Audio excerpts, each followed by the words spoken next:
নমস্কার বন্ধুরা, Mallika kitchen with village ফুডে সকলকে স্বাগত। বন্ধুরা, আজকে আমাদের ইলিশ মাছ এসেছে। ইলিশ মাছটা বন্ধুরা আমি এই বেগুন দিয়ে, দেখুন বেশ বড় বেগুন, একটা বেগুন কেটেছি, অতগুলো হয়েছে। তা বেগুন দিয়ে খুব হালকা করে আমি একটা ঝোল করব।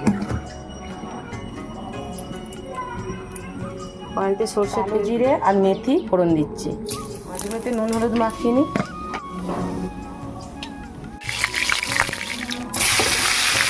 বন্ধুরা, মাছগুলো বেশি ভাজবো না, ওই জন্য আমি ফোড়নের মধ্যে এক পিঠ মাছটা ভাজবো।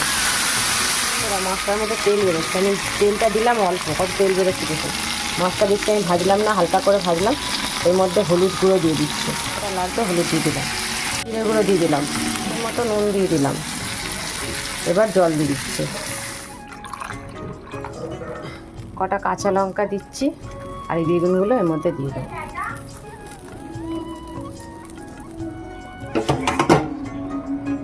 বন্ধুরা, হেভি সেন্ট উঠেছে ইলিশ মাছের। ইলিশ মাছ যত হালকা ফুলকা রান্না করবেন তত টেস্ট।